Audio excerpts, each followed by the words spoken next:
First game is going to be on Tau Cross. This is our asymmetrical 3-player map in the map pool. Up here in the top left-hand corner in this beautiful green color, it's going to be our CuteSmall player Gladstone. And down here in the bottom right-hand corner in the beautiful orange color, it is going to be dM-fire's Dragon. So the way that Tau Cross works is the positional advantage always runs clockwise. AKA, if you spawn counterclockwise to your opponent, you're going to have a small advantage because the main is very open to drop play and it comes within your line of reinforcement down here on the mini-map. So, in this particular game, our dM-fire player Dragon definitely has a small advantage going into the earlier parts of the game. He's mostly going to be focused on just trying to get some center map control early on, I think. Meanwhile, our Terran player is going to just try to turtle up. Unfortunately, he's got this big, wide main to actually defend, so it's going to be a little bit difficult for him to actually pull that out. So far, both players opening up very standard. We're not going to see a proxy or anything like that. We're just going to be waiting on the tech to come out.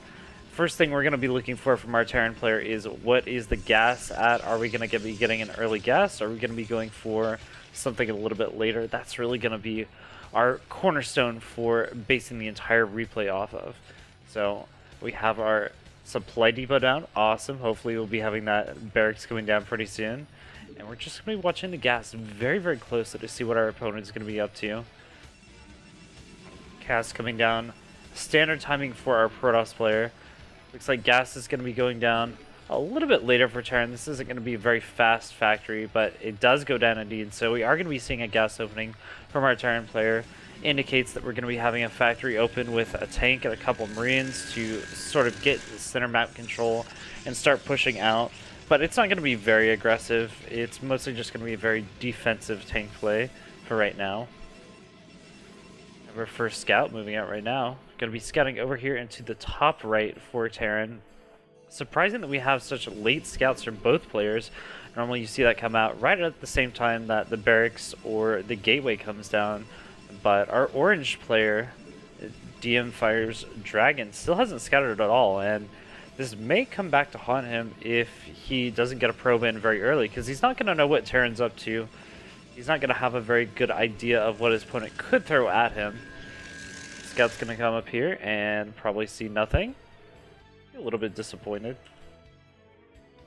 Nothing there. So he's going to have to go ahead and scout on the other side. But he should get there before the Dragoon gets out. Pulling a couple of guys off of gas so he can get this slightly faster factory. And just go ahead and start pumping out tons of Marines in the meantime. So he can have a pretty safe push out into that natural. We do have the Dragoon Rage coming out, which is pretty standard to see. Not at all surprised to see that come out pretty soon. Dragon doing a good job of just scattering these pylons around the corners of his base, so he has a good idea of what his opponent's going to be up to. First Dragoon is out. Can the SCV get by? It's gotten a little bit caught on it, but it should be able to walk all the way around the Dragoon. And this is going to give Gladstone some very good information. He's going to know what his opponent's up to. No fast tech or anything like that. We've only got one gateway down, so this is kind of what you expect to see as a Terran player. And you should be expecting to see an expansion coming down very shortly after that. But instead, it's going to be a very fast robotics facility coming out from Dragon. Dragon playing a very aggressive strategy. And behind this, the factory's going up. Gladstone really needs to set up a second SCV scout to get inside his opponent's base. He wasn't really able to get all the information that he wanted to. So at this point in time, he's got to be wondering, is my opponent really actually going for an expansion or not? He's going to add on a very fast academy instead of going for the expansion, and that may be a little bit misguided. Usually you really want to get that CC down so you can start taking your expansion. But in this particular case, he really wants to know what's going on in his opponent's base. He's going to put that down that academy and start getting prepared. Dragoon starting to poke in at the front, may be able to do a little bit of damage to these Marines, but with this many Marines, pretty easy to go ahead and push this Dragoon back. Very nice so far. This is unfortunate. That Marine on hold position actually going to lose it for free to that Dragoon. Very nicely done. And Dragon also scouting up here in the top right-hand corner to find his opponent. Just doing a multi-scout with these first two Dragoons. He's going to pull back for right now since the tank is out, but he's got to sense something's up. He hasn't seen a CC come down. He hasn't seen anything come out from his opponent. So he's got to be wondering, where is all of the minerals for his opponent? Where are they coming out? And here comes the big push from our Terran player. Lots of Marines in here. He really did make quite a few Marines, especially for a late gas. And he's going to be pulling a couple of SCVs. This is somewhat of an all-in, even with the fast medic. Wow, so this is going to be a very dedicated pressure. Will Dragon be able to respond appropriately? He's got these 2 gateways, and he's already got his robotics facility and a couple of observers out on the way. With this 3rd gateway, he should be able to hold quite handily versus this. He's going to be able to scout, pick off one of the SCVs and start whittling away these Marine counts, but Gladstone has to be really careful with this tank. He can't let it get sniped. Oh my gosh, it's getting on top of right there. Oh wow, beautiful snipe there from Dragon, and this is going to be pretty much the end of this pressure. Without that tank, it's really, really hard to push forward, but beautiful mine hit. And again, another great mine hit. Wow. Gladstone doing so much damage to these Dragoons with those mines. Dragon's going to have to pull back for now. And this may be a little bit of an overextension from Glad. He's definitely going to lose the rest of these units just trying to push this down. He could have saved those, brought them back, and safely taken his expansion off the back of that. So I think that was a little bit of an overextension from him. But really cute play to go in there with the early medic, try to push out against his opponent. I think if there had been expansion here, that would have been much harder to defend.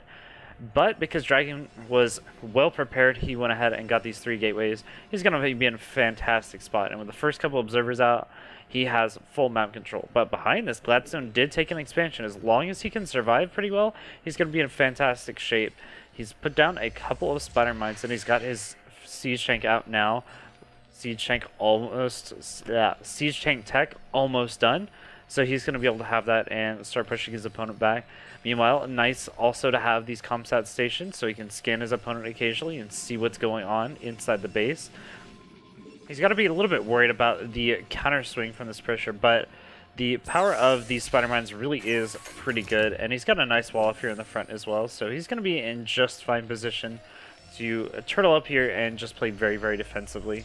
First observer coming in right now is going to be able to scout things out, see what's going on. Not really any missile turrets or anything here to deflect it at the moment, so not a big deal. However, this is a gigantic count of Dragoons really early on, and that's going to allow him to start pushing really hard. He's actually getting a shuttle, so the shuttle and these early zealots definitely mean that he wants to be going for some early pressure dropping on top of these tanks. And with how much stuff he has on the ground so far, I'm not sure that he can actually survive. We just heard a scan go down. Hopefully he sees this force coming out across the map. He's going to have to pull some SCVs if Gladstone actually wants to defend. This is a very nice wall, as I said, but is it going to be enough to stop the Zealot bombs? This one tank particularly far out of position. It's going to be really easy to drop on and snipe from the other side over here. Also, there's definitely room to drop Zealots into this main. Very well placed turrets so far, just kind of guarding this general area. And here comes the dropship. Is going to be able to drop on top of these tanks. Here comes the first one.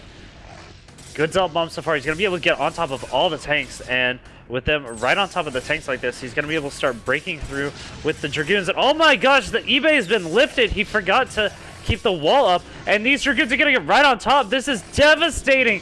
There's 2 Zealots still left alive, nothing on the ground for Gladstone, and this may just well be lights out. Just a quick 1-2 punch from Dragon, just crushing that initial force and then doing this follow-up Bulldog. This has been beautiful so far. He's going to be able to get in range of this tank as well and take that down. Nothing else to defend for Gladstone. Maybe just being a little bit overzealous and with that first push, and there's the GG. Dragon playing an excellent first game in our series.